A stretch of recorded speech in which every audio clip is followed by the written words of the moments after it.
Yes bwana, mambo yanazidi kuwa mengi sana. Mambo yanazidi kuwa magumu kwa upande wa soka la Tanzania kufuatia tamko ambalo wamelitoa Young Africans tarehe 9 ya mwezi Machi mwaka 2025, ambapo klabu hiyo kutoka pale mitaa ya Jangwani inazidi kuweka msisitizo juu ya kuzitaka pointi 3 na kuomba kamati ya usimamizi wa ligi ivunjwe. Tamko jipya la klabu ya Yanga limewagusa hisia za watu wengi sana katika wadau wa soka nchini Tanzania, ambalo wao waliweza kulichapisha katika mitandao ya kijamii, ambapo mmoja kati ya wadau ambaye ni mtangazaji wa Clown Media, Juma Ayo, aliibua hoja kwenye ukurasa wake wa Instagram juu ya maamuzi mapya ya Yanga na kusema kwamba mwelekeo wa ligi kuu soka Tanzania bara ni mbaya sana, na ubaya huu unasababishwa na TFF pamoja na wanasiasa. Sasa ujumbe wa Ayo umeweza kuwagusa watu wengi sana, ambapo mwanachama wa klabu ya Yanga anayefahamika kwa jina la Kevo alifichua siri nzito kwamba tayari alishaandika barua ya kwenda kwa viongozi wa kamati ya juu kuhusiana na sakata hili. Sasa nisome kile ambacho alikiandika Juma Ayo,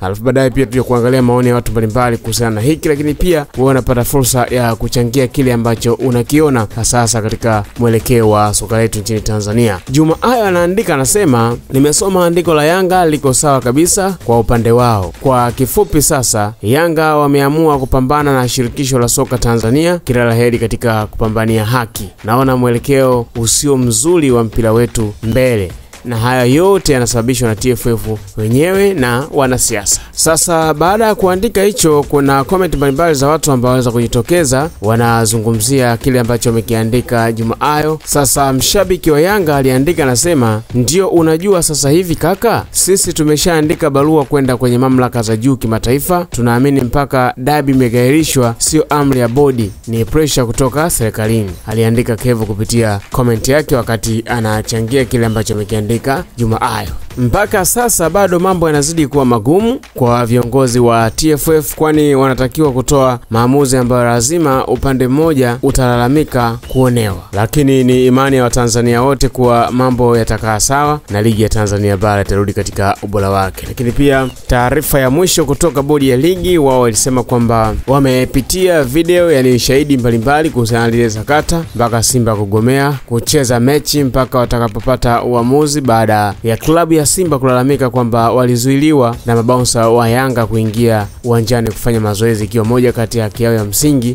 wakiwa kama wageni kufanya mazoezi kwenye uwanja ambao wanaenda kukipiga dhidi ya wenyeji wao Yanga. Sakata lile likawa limekwenda, lakini taarifa na kauli ya mwisho kutoka kwenye bodi ya ligi baada ya kikao chao cha dharura, dabi kahairishwa na itapigwa tarehe ambayo watapanga. Lakini sasa ndio watu wanasema kwamba maamuzi yale nyuma ya pazia kuna mkono wa mtu mzito ambaye anatoka serikalini. Wewe kwa upande wako ulikuwa na maoni gani kwa hiki ambacho kinaendelea?